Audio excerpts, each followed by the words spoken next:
Hello my dear friends and scholars, एक बार फिर से आप सबका स्वागत है आपके अपने चैनल आनंद लॉ एकेडमी में। To the point lecture series है यूपीपीसीएस जे और यूपीपीसीएस के लिए।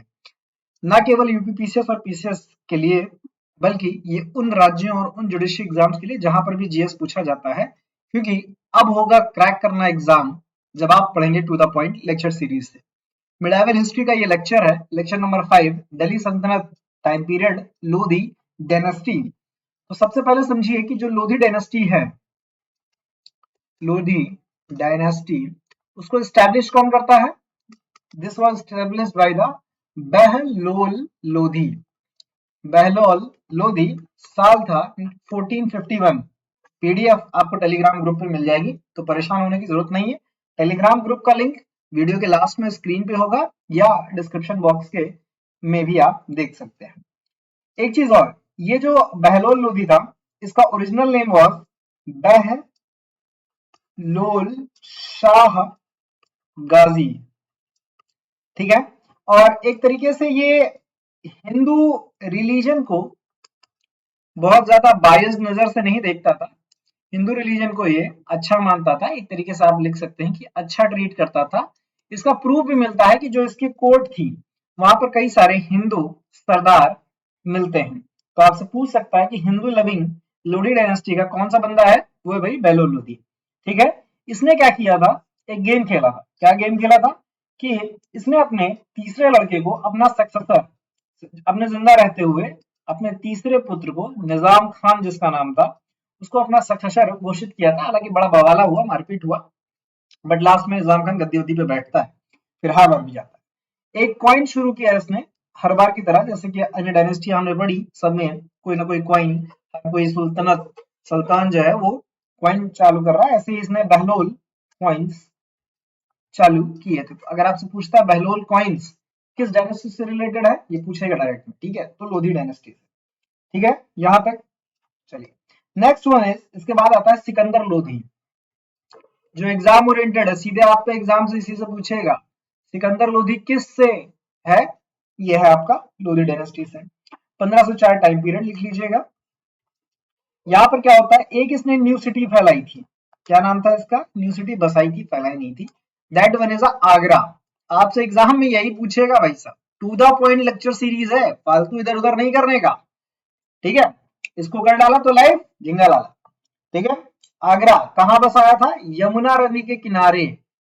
कहां बसाया था? यमुना नदी के किनारे पर बसाया था। क्यों बसाया था? लॉजिक ये था कि भाई राजस्थान को ताकि हम कंट्रोल में ले सके, राजस्थान की एक्टिविटीज को कंट्रोल कर सके। ना केवल आगरा को बसाया, बल्कि अपनी कैपिटल भी कहां शिफ्ट कर दिया? आगरा ही शिफ्ट कर दिया था फ्रॉम द दिल्ली। ये बात समझ में? ये एक हार्ड वर्किंग सुल्तान थे, हार्ड वर्किंग सुल्तान थे, जो कि पुअर्स के लिए इन्होंने फ्री मील की सुविधा कर रखी थी।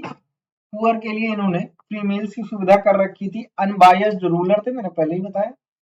अनबायस्ड रूलर हैं ये, काफी जेनरस माने जाते हैं।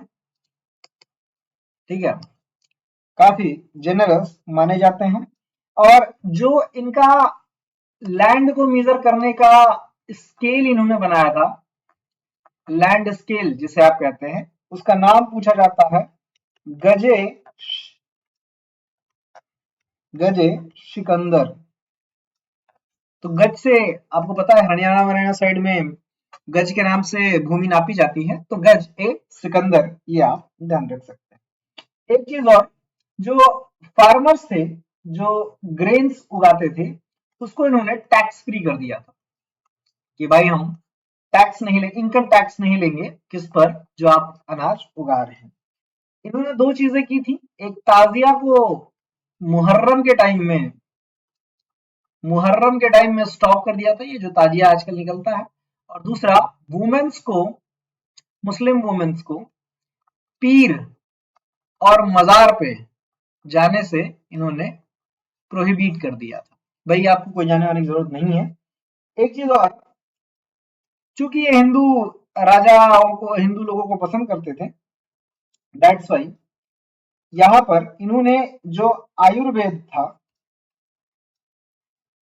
उसको ट्रांसलेट किया आयुर्वेदा की ट्रेटीज वगैरह को पर्शियन लैंग्वेज में, किस लैंग्वेज में किया, पर्शियन लैंग्वेज में, और उसका नाम रखा इन्होंने फरहंगी सिकंदरी,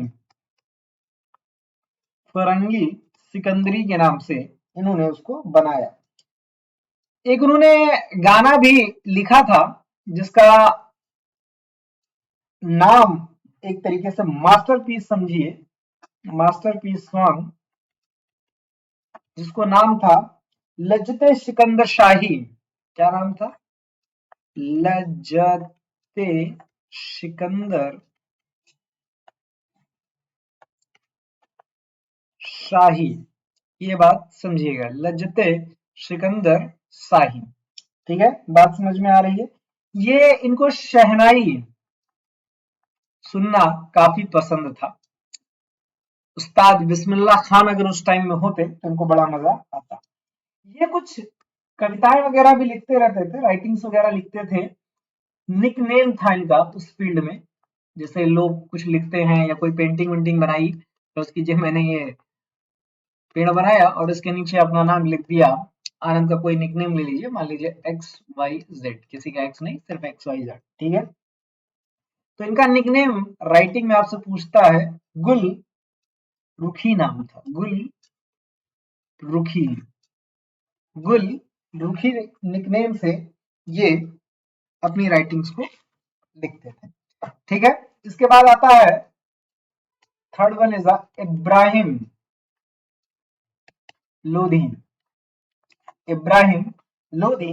और इसको लेकर के एग्जाम में सिर्फ 2 ही प्रश्न बनते हैं क्योंकि ये to the point lecture series है। पहला, महाराणा के साथ, महाराणा के साथ इसका वो बैटल होता है, महाराणा के साथ इसका बैटल होता है 1518 में। कहा होता है, एट खटोली में, एट खटोली। हालांकि इसमें लोधी हार जाता है, हार जाता है। और दूसरी चीज है इसका फर्स्ट बैटल ऑफ पानीपत, ये एग्जाम में आपसे पूछता है। पानीपत होता है बाबर के साथ, बाबर के साथ में होता है। ये कब होता है, 1526 में। एग्जैक्ट डेट है 12 अप्रैल। हालांकि डेट्स को लेकर के काफी डिस्प्यूट रहता है। और इसमें लोधी हारता है, इब्राहिम लोधी, और मारा जाता है। बात समझ में। इससे बाहर लोधी डायनेस्टी से आपसे कुछ नहीं पूछेगा, इतना आपको ध्यान में रखना है। हम लोग क्या पढ़ रहे हैं, टू दी पॉइंट वाली चीज, टू द पॉइंट, जो एग्जाम में आपको मिलने वाला है। इसको कर डाला तो लाइव जिंगल वाला, बार बार कह रहा हूं, एग्जाम क्रैक करना है तो इसको करना पड़ेगा। मिडाइवल हिस्ट्री के लेक्चर्स, मॉडर्न हिस्ट्री के लेक्चर्स आपको मिल रहे हैं लगातार। चलिए, thank you so much for watching this wonderful session. Must share, दूसरों को भेजिएगा जरूर, ज्ञान अपने तक मत रखिएगा। Thank you so much.